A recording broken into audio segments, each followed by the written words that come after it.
Let me know when you guys are ready. All right. Shabbat Shalom. Thank you for joining us today at MNLT.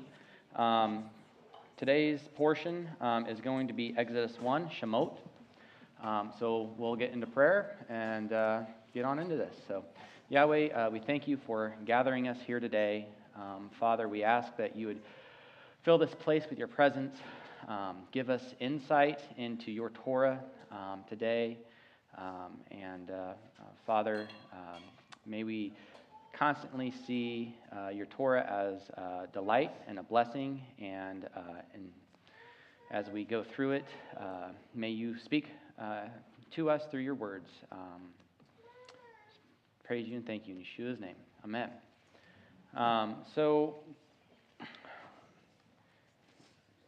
Exodus 1, we're going through basically the beginning of Moses' life. We can start in with anybody who would like to read. Go ahead and raise your hand. We'll get some mics around. And I have several different things that I highlighted, but I'm more interested in what everybody else gleans from this. Feel free, if we can get a reader for Exodus 1. We will go through 1:1 through the 2:25. So I'm going to do this in three different sections, so it'll probably be all about 3 readers. Actually, to break this down a little more, let's just do the first chapter. We'll break it up a little bit smaller. So, Lance, who has the mics? There we go. Thank you. Exodus 1. These are the names of the sons of Israel who went to Egypt with Jacob, each with his family: Reuben, Simeon, Levi, and Judah, Issachar, Zebulun, and Benjamin, Dan, Naphtali, Gad, and Asher. The descendants of Jacob numbered 70 in all. Joseph was already in Egypt. Now Joseph and all his brothers and all that generation died, but the Israelites were exceedingly fruitful. They multiplied greatly, increased in numbers, and became so numerous that the land was filled with them. Then a new king, to whom Joseph meant nothing, came to power in Egypt. Look, he said to his people, the Israelites have become far too numerous for us. We must deal shrewdly with them, or they will become even more numerous. And if war breaks out, we'll join our enemies, fight against us, and leave the country. So they put slave masters over them to oppress them with forced labor, and they built Pithom and Ramses as store cities for Pharaoh. But the more they were oppressed, the more they multiplied and spread. So the Egyptians came to dread the Israelites and worked them ruthlessly. They made their lives bitter with harsh labor, in brick and mortar, and with all kinds of work in the fields. In all their harsh labor, the Egyptians worked them ruthlessly. The king of Egypt said to the Hebrew midwives, whose names were Shiphrah and Puah, when you are helping the Hebrew women during childbirth on the delivery stool, if you see that the baby is a boy, kill him. But if it is a girl, let her live. The midwives, however, feared God and did not do what the king of Egypt had told them to do, and they let the boys live. Then the king of Egypt summoned the midwives and asked them, why have you done this? Why have you let the boys live? The midwives answered Pharaoh, Hebrew women are not like Egyptian women. They are vigorous and give birth before the midwives arrive. So God was kind to the midwives, and the people increased and became even more numerous. And because the midwives feared God, he gave them families of their own. Then Pharaoh gave this order to all the people: every Hebrew boy that is born you must throw into the Nile, but let every girl live. Does anybody have any commentary on that? Any thoughts? We got one in the back left.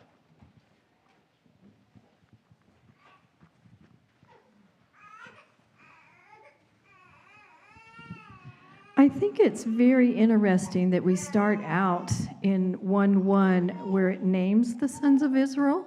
So we start out with that. I don't know if that's to like give us a short review, but it's also interesting in that their names were not changed.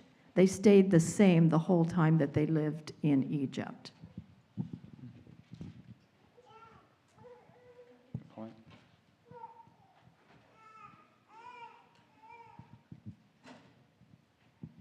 Okay. There are several things that I gathered. I got to get through here to make sure I get all of them. Did anybody find that anybody look into a new Pharaoh arose that did not know Joseph? And there are several different opinions on this, but one is he either knew of him but did not decide to honor the agreement.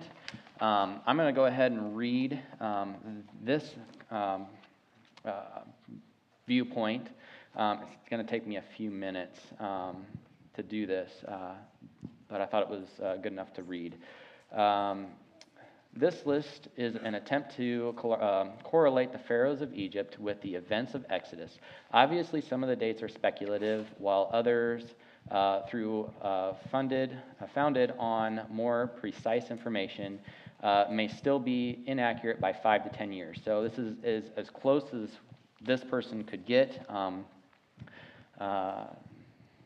Says Joseph was 17 years old when he was taken to Egypt, worked for Potiphar for 11 years, and was 30 years old when he was officially appointed to the court of Pharaoh. So it says another interesting parallel between Joseph and Yeshua, who likewise was 30 years old when he began his public ministry. It is likely that Joseph entered Egypt while the 12th dynasty ruled. Semester, I'm going to butcher all of the Egyptian names, and I practiced them earlier, but it will not be proper. The third was probably the Pharaoh who had the dream, the one who appointed Joseph to the position of second in the kingdom, found in Genesis 41:40. Jacob and his family came to Egypt after the first 2 years of the famine, Genesis 45:6. Verse 6, during the last 2 years of Semester the third reign was 1879 to 1843. 3 remaining pharaohs of this dynasty, Amenemhet the third, Amenemhet the fourth, and Sebek Nefer, ruled before a change in dynasty. The 13th and 14th dynasties are not well documented, but it is clear that these dynasties were primarily ruling over Upper Egypt. Though initially they reigned apparently over the whole land of Egypt. The Hyksos invaded Lower Egypt and expelled the ruling family, setting up their rule in Lower Egypt. The families of the 13th and 14th dynasties retained the control of Upper Egypt for 106 years. Eventually, however, the Hyksos were able to subdue the entire land of Egypt, both upper and lower. So I wanted to read that because it gives some context to a new Pharaoh arose, and then they were afraid that the Israelites would be so numerous and then join the enemies because the governing body kept shifting back and forth. The last few things on this, it says, Joseph died while the 13th dynasty was ruling. The 14th dynasty that followed was most probably sympathetic to the 13th and upheld contracts made under the dynasty. It is most probable when the king who did not recognize the covenant with Joseph was the Hyksos dynasty. Being foreigners and not Egyptians, it is most likely that they refused to honor the contracts of the former Egyptian dynasty. So I thought that was a good context to put in there. Obviously, it said earlier that years can be off 5 to 10 years, but the general information is there. Any other thoughts on that?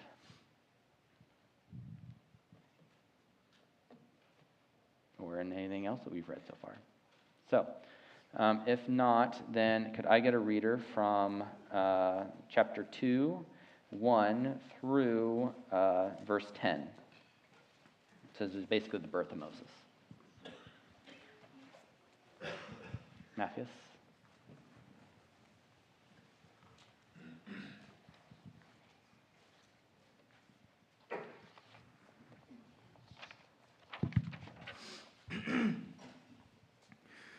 Now a man from the house of Levi went and took as his wife a Levite woman. The woman conceived, and she bore a son. And when she saw that he was a fine child, she hid him 3 months. When she could hide him no longer, she took for him a basket made of bulrushes and daubed it with bitumen and pitch. She put the child in it and placed it among the reeds by the riverbank. And his sister stood at a distance to know what would be done to him. Now the daughter of Pharaoh came down to bathe at the river, while her young woman walked beside the river. She saw the basket among the reeds and sent her servant woman, and she took it. When she opened it, she saw the child, and behold, the baby was crying. She took pity on him and said, "This is one of the Hebrews' children."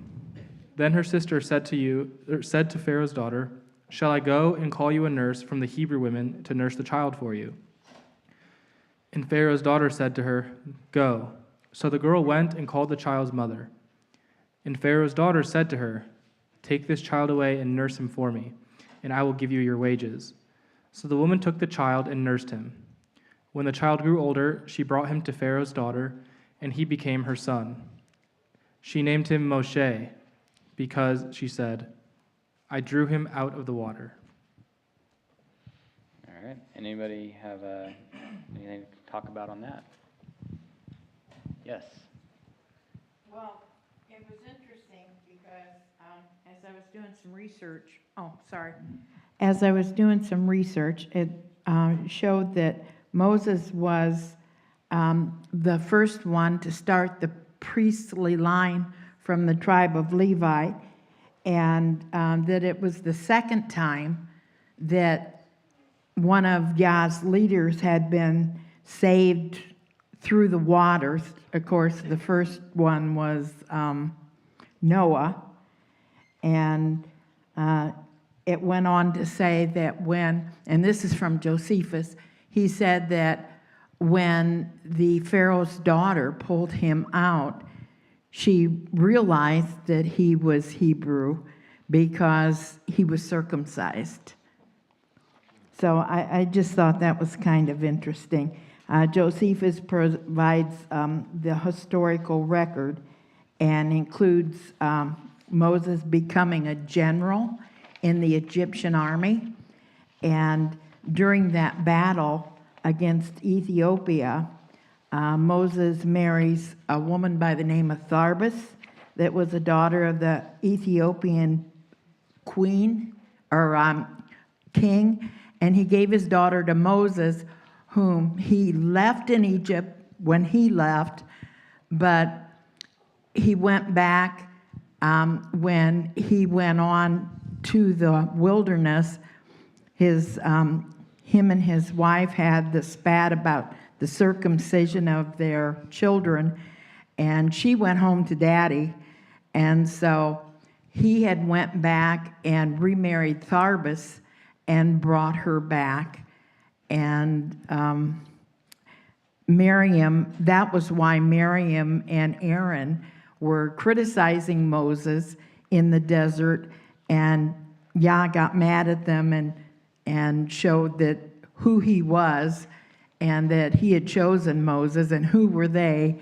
And, you know, he had Miriam put her hand inside her clothes and pull it out, and it was leprous, and then he healed her. So, you know, that was all a scenario that I was not familiar with. All right. I got no comment on that. Anybody else have anything that stood out? I have more commentary on the dynasties and context to the birth of Moses and the woman, the princess that drew him from the water. It says Moses is the first ruler in the 18th dynasty, this dynasty that which expelled the Hyksos from Egypt and returned the rule of the land to the Egyptians. Hatshepsut, the daughter of Thutmose II, was most likely the queen or the princess who found Moses in the water. She had a co-regency, I cannot speak today, with her son Thutmose III ruling as de facto ruler while Thutmose III was a boy. Upon gaining manhood, Thutmose III took control, and after the death of his mother, he did all in his power to eradicate her memory from the land. He is the only pharaoh of this period to have a rule extending more than 40 years, and therefore fits as the pharaoh of the oppression who died while Moses was in Midian, which is what we were getting up to. So give some more context to this, because the Egyptians were extremely thorough on their history, for the exception of when the Hyksos dynasty came in. Since they were not of Egyptian descent, they did not keep very good records. So we actually have a good outline and record keeping of what is going on in this time, for the exception of a small part in history. That being said, before we move on from the birth of Moses into the Moses fleeing into the Midian, does anybody have any more comment on what's going on? So, if not, may I get a reader for verse 11, and we'll just go ahead and finish through the chapter.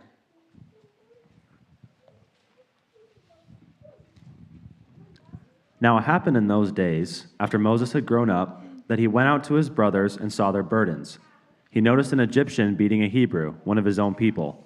So he looked around. When he saw that there was nobody, he killed the Egyptian and hid him in the sand. Then he went out the following day and saw 2 Hebrew men fighting. So he said to the guilty one, "Why are you beating your companion?" But the man answered, "Who made you a ruler and judge over us? Are you saying you're going to kill me just as you killed the Egyptian?"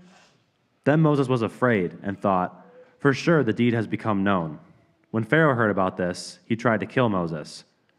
But Moses fled from Pharaoh and settled in the land of Midian, where he sat down by a well. Now the priest of Midian had 7 daughters who came and drew water. They filled the troughs to water their father's flock. But the shepherds came and drove them away. So Moses stood up, helped them, and watered their flock. When they came to Reuel their father, he said, "How come you've returned so soon today?"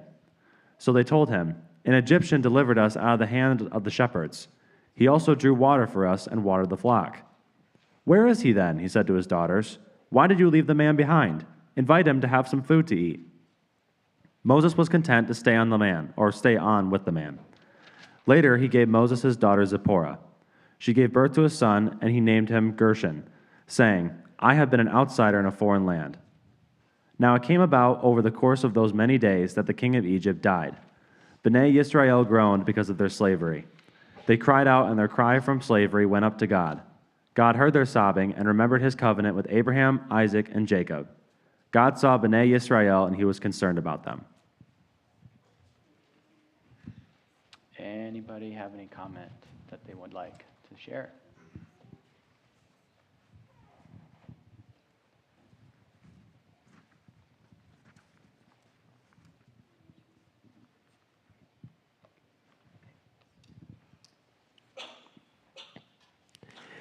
I want to comment about the murder that Moses killed the Egyptian when he looked around, saw nobody was there, yet somehow there were certainly Jews that were aware. Maybe he was looking around for Egyptians or other taskmasters or whatever, because the next day then he comes across 2 Hebrews fighting each other. And he could knowledge, he saw who was in the wrong, and so he challenged him. And then he gets this response, "Who do you think you are?" Who made you a judge over us? And then he says, are you going to kill me like you did the Egyptian? So this was, I think, a very painful lesson for Moshe, because I think in his mind, obviously, he felt offended by the injustices, by the oppression. And then he discovers that his own people, the Hebrews, are oppressing each other. And there is no appreciation for trying to bring unity about, and in fact, he's endangered his own life. So in a sense, and this is what Rashi says, that the midrash here is that Moses realized that they deserved this suffering and punishment that was coming upon them. So that it was to bring about God's purposes, certainly, but he realized that he was in no position in what he thought he could do, so he fled.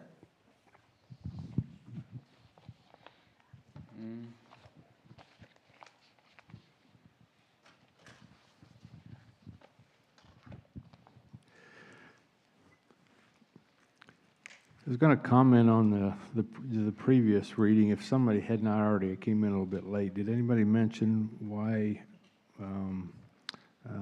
that I think it was Pharaoh's, was his daughter or sister that pulled Moses out of the water?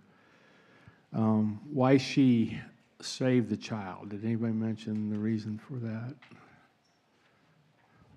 So in Egyptian culture, their theology, judgment was done by water, and in that theology, they taught that one that was being judged would be tied up, thrown in the water, and if he drowned, then the judgment was true, that the person was guilty. But if the person survived the water, then they believe their gods judged that person innocent.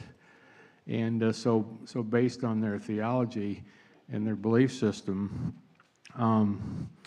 she could not, her gods had judged Moses, the baby, as innocent. That's why he survived. So that's why she took him in and kept him alive. So I just thought I'd throw that in there for the reason why she did what she did. And while the mic is getting passed, to add on to that, it is as if obviously we can see it as a picture of Yeshua coming in the tomb, but it's as he was dead, because even though his mother could hide her no longer, and she was to put him into the river, she put him in a basket, which is basically a death sentence as well, because the river would have been filled with, which one's crocodiles or alligators, which one was the fresh water and which one was salt water. Either way, it should have been consumed, especially if the baby was crying. Then it would have drawn attention, and it would have been, the basket should have been ate. The baby should have been ate. Go ahead, Jean. Well, what Mike said made total sense. I didn't have information on that, but what the research that I did show was that when they were told to throw the children or to kill the baby sons to prevent the tribe from growing, because the Pharaoh that came in after the Pharaoh that favored the Hebrews was afraid that they were growing faster than the Egyptians, and that should there be a war and they would take sides with the enemies, it would be bad for the Egyptians. So they decided the way to handle it was their type of abortion, really, and it was just killing the males when they were born by stopping the growth of the next generation. But what happened was they didn't do that, of course, and when the Egyptian Pharaoh came and asked the midwives what was going on, they lied and said, well, the women are strong and healthy, and they have the children before we even get there. But the truth was, when the king heard that, or the Pharaoh, he told them, well, from now on, the midwife does not have anything to do with it. You're commanded, if they're a son, to throw them in the river. So when the males were supposed to be thrown into the river, Moses was saved by being in the basket. So when Mike was saying, to the Egyptians, that was a sign of his innocence, it goes along with the male babies being thrown into the river, and Moses was saved. And so she pulled him out. And to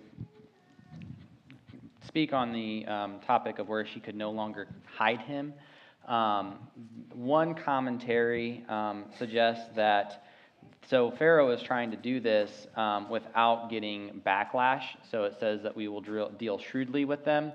So in secret that he is making these decrees, this is commentary, and that the Israelite people were the ones that were enforcing it, not necessarily Pharaoh himself, even though it came down through.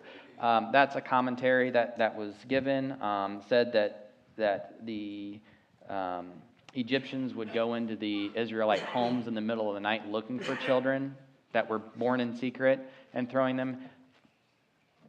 Different perspective. Could be true, could not be. I take a lot of commentary, just kind of a grain of salt. But there was another comment on the left. So you, Kevin, do you still have a comment? I just wasn't sure. Oh, go ahead. Somebody in here has the answer. Well, it's not necessarily, it's contextual, but didn't the Salem, weren't it was just the opposite? If they drowned, then they weren't a witch, and if they, you know what I'm saying? I just was thinking of that when he was sharing it, I thought it was interesting about the water. But is that right? Does anybody remember the Salem, their test for whether they were a witch or not was if they lived, then that means that they actually were a witch, and that's all I was thinking about. That was, I'm not an expert on that. I feel like the person thrown in the water in that scenario would have been a bad outcome either way. So, Mike. Sorry for going back, but No, go ahead. did anyone mention in verse 1, it has in that verse where it says that now these are the names of the children of Israel which came into Egypt. Every man and his household came with Jacob. In the Hebrew, that word "with" Jacob is the Aleph and the Tav. So that's an interesting connection there with Messiah. We know that Yeshua was he said, I am well, in your English Bible it would say the Alpha and Omega, but in the Hebrew it would have read, I am the Alpha and the Tav. So that's just an interesting location where the Aleph and the Tav shows up. We know it's not a translated word, but it is there to make a connection. So. Yeah, earlier this week it talks about I had a question on where it talks about there's 70 of them came down, and getting some comments on that. I appreciate Donnie for responding to me. One commentary that I read said that to get the 70, they were adding Joseph, who was already in Egypt. But the other commentary that was really good, it says that it was Yahweh who went down with them as well, because earlier in Genesis it talks about how Yahweh says, I will go down into Egypt with you. So it adds him instead of Joseph because Joseph was already there. So I like that viewpoint. So we got a hand up over here. Yeah, I just want to mention something about the murder of the Egyptian. I don't know, my wife and I were talking about it, and God never brings that charge against Moses so I don't technically think it was murder. It was a killing, but not murder. And then it says in the book of Acts, Stephen, in verse 25, chapter 7, he says, or in verse 24, it says, and seeing one of them suffer wrong, he defended and avenged him who was oppressed, and struck down the Egyptian, For he supposed, Moses, that his brethren would have understood that God would deliver them by his hand, but they did not understand. And I think when I think about the two men then after, the governing system condemned Moses for the murder or for the killing. And then the Hebrew that he was trying to reconcile. And I just always try to bring this back to Yeshua. How is this a picture of, because then Stephen goes on in the book of Acts, and to read the whole thing, it's a beautiful recollection of how it really went down, like the commentary. And to point all of this back to Yeshua, the ruling governing system, when his judgment is enacted, they will reject him. But then even when he tries to reconcile two Hebrew men, and I always think about the two sticks, that's everything comes, for me, it comes back to this two-house thing, right? Mm-hmm. And if I have it all figured out, I'm not saying I do, but we have this Messiah-like figure, and then he even says that there will come after me a prophet who you will listen to. And I think we need to do ourselves a service and learn from our ancestors and how they reject. Who appointed you a judge over us? And as he was rejected when he came the first time, we would do well to recognize his second coming and not reject his rule, his judgment, his wrath, all of these things. And as Moses was this picture, this type of Messiah, he wasn't the Messiah. And I think about this murder, and my wife and I were talking about it, and the Father never charged Moses with murder because, in my opinion, in his eyes, it was a justified killing because of the oppression of his covenant people. I don't know if that makes any sense, but yeah. Yep. So we see, to comment on what you said, we see Moses as a rising up as a leader. Obviously, Yahweh appointed him as a leader over the people, but they're just like when you have the 144,000, it talks about how they are supposed, in Revelation, they talk about how they are supposed to be God's governing authority during the tribulation here, is how I understand it. And that God will use them to put judgment on the nations, and they are able to do these signs and wonders and things through that time period. And when you look at, say, a nation fighting another nation, it's not considered as murder, it's considered war, which it's a different category, and I don't know if you can start applying that to this case where it's God, Yahweh rising up a governing authority in that time frame for a purpose that is contending with the physical Egyptian governing authority as well. Different viewpoint of looking at that. Got another hand? It's coming. It's to Jean.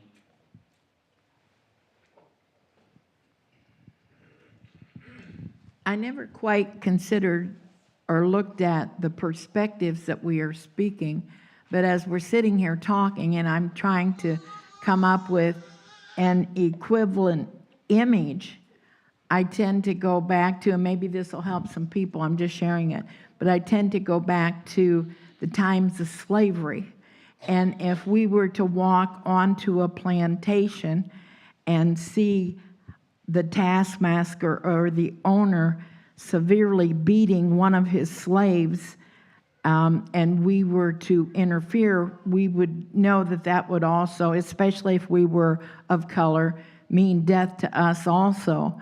And we would stop him. We would know that we would have to kill him in order to protect ourselves. I have not, but this topic here has got me thinking of the overlay later found, I don't know if it's I think probably in Deuteronomy, where it gives instructions on how you are to treat your servants.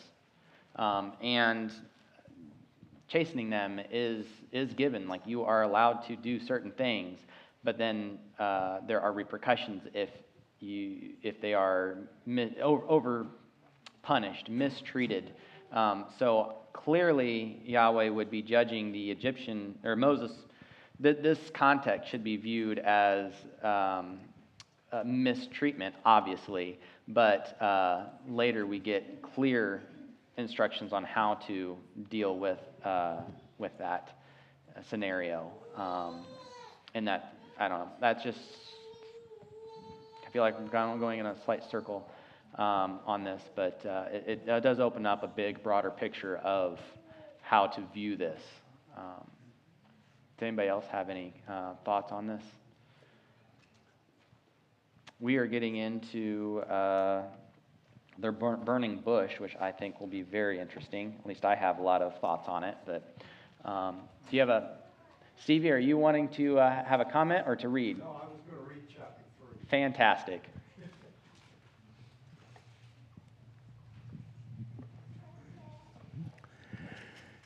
Now Moshe was tending the sheep of Yitro, his father-in-law, the priest of Midian, leading the flock to the far side of the desert. He came to the mountain of God, to Horeb. The angel of Yehovah appeared to him in a fire blazing from the middle of a bush. He looked and saw that although the bush was flaming with fire, yet the bush was not being burned up. Moshe said, I'm going to go over and see this amazing sight and find out why the bush isn't being burned up. When Yehovah saw that he had gone over to see, Elohim called to him from the middle of the bush, Moshe, Moshe. He answered, Hineni, here I am. He said, don't come any closer. Take your sandals off your feet, because the place where you are standing is holy ground. I am the Elohim of your father, he continued, the Elohim of Abraham, the Elohim of Yitzhak, and the Elohim of Yaakov. Moshe covered his face because he was afraid to look at Elohim. Yehovah said, I have seen how my people are being oppressed in Egypt and heard their cry for release from their slave masters, because I know their pain. I have come down to rescue them from the Egyptians and to bring them up out of that country to a good and spacious land, a land flowing with milk and honey, the place of the Canaani, Hitti, Amori, Prizzi, Hivi, and Yevusi. Yes, the cry of the people of Israel has come to me, and I have seen how terribly the Egyptians oppress them. Therefore, now, come, and I will send you to Pharaoh, so that you can lead my people, the descendants of Israel, out of Egypt. Moshe said to Elohim, who am I that I should go to Pharaoh and lead the people of Israel out of Egypt? He replied, I will surely be with you. Your sign that I have sent you will be that when you have led the people out of Egypt, you will worship Elohim on this mountain. Moshe said to Elohim, look, when I appear before the people of Israel and say to them, the God of your ancestors has sent me to you, and they ask me, what is his name? What shall I tell them? Elohim said to Moshe, Eyeh Asher Eyeh. I am will be what I am. And added, here is what to say to the people of Israel. Eyeh, I am, has sent me to you. Elohim said further to Moshe, say to this people of Israel, Yod He Vah He, the God of your fathers, the Elohim of Abraham, the Elohim of Yitzhak, and the Elohim of Yaakov has sent me to you. This is my name forever, This is how I am to be remembered, generation after generation. Go, gather the leaders of Israel together, and say to them, Yehovah, the Elohim of your fathers, the Elohim of Abraham, Yitzhak, and Yaakov, has appeared to me and said, I have been paying close attention to you, and have seen what is being done to you in Egypt. And I have said that I will lead you up out of the misery of Egypt to the land of the Canaanite, Hitti, Amori, Prizzi, Hivi, and Yevusi, to a land flowing with milk and honey. They will heed what you say.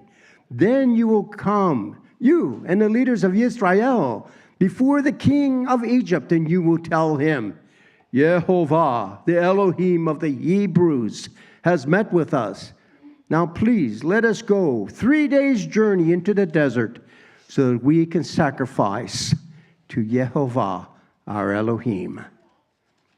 I know that the king of Egypt will not let you leave unless he is forced to do so. But I will reach out my hand and strike Egypt with all my wonders that I will do there. After that, he will let you go. Moreover, I will make the Egyptians so well disposed toward this people that when you go, you won't go empty-handed. Rather, all the women will ask their neighbors and house guests for silver and gold jewelry and clothing, with which you will dress your own sons and daughters. In this way, you will plunder the Egyptians. I am so glad that you read that section. It broke this down. The point that I wanted to make very well with your translation and the names of Yahweh that he is given. So I wanted to go through this because I have two different commentaries. This one is Tony Robinson. Does a very good job of breaking this down. I'm going to try to get the cliff notes on here because I could fill the rest of the time reading this. But it says, in general, whenever Adonai uses the name Yod-Heh-Vav-Heh, he is talking about how he will bring Abraham's descendants into the land. Let me see. And then when he says Elohim, which is El Shaddai, El Shaddai and Elohim are both derived from the word El, mighty one. From referring to as Lord God, remember the word Lord is Yod-Heh-Vav-Heh. Get into all of this. It says, when Adonai made the promises to the patriarchs concerning the multiplication of offspring, using the name El Shaddai, he was manifesting himself as a creator, Elohim. In Genesis 1:1 and through 2:3, in that passage, the emphasis is on Adonai's power in creation and the ability he put within each species to recreate itself. In the El Shaddai promises to the patriarchs, Adonai is revealing himself as the one who will cause the fruitfulness and multiplication of Abraham's offspring. Thus, the creation account of Genesis 1:1 through 2:3 is thematically linked to the promises through the name of El Shaddai. When Adonai made the promises concerning the land, using the name Yod-Heh-Vav-Heh, he was manifesting himself as the loving creator, Yod-Heh-Vav-Heh, of Genesis 2, verse 4 through 3. In that passage, the emphasis is on 1, the personal interaction between Yod-Heh-Vav-Heh and his creation, his involvement in the affairs occurring on the earth, and 3, his role in divine retribution. In the Yod-Heh-Vav-Heh promises to the patriarchs, Adonai is revealing himself as one who will, 1, personally involved with Israel's deliverance from slavery, 2, to be personally involved in the affairs of earth, taking one nation out of another, 3, bringing them back to the land, and 4, be personally involved in divine retribution of the nation. Let me see if that's all I highlighted there.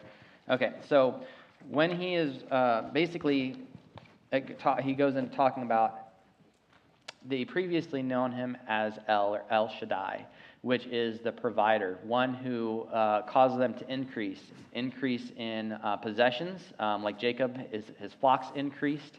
The other is reproduction or offspring. They became many, had many descendants, and so they knew him as El Shaddai. When he came with Moses down into Egypt, he revealed himself as Yod-Heh-Vav-Heh, which was the God who is going to redeem them and bring them into a physical new land. And so he just had a nice contrast there of why a new name was given. And even though it was, I think Yod-Heh-Vav-Heh was referenced back in Genesis, that it was tied to land, but they did not have the land yet, so they did not know him by that name. They knew him as El Shaddai, the provider, the one of increase. So I found that very interesting. And if you've never read through one of Tony Robinson's breakdowns of the Torah portion, he writes just as he speaks. And it's very entertaining. But is there any comment on any of that? Anybody want to add to?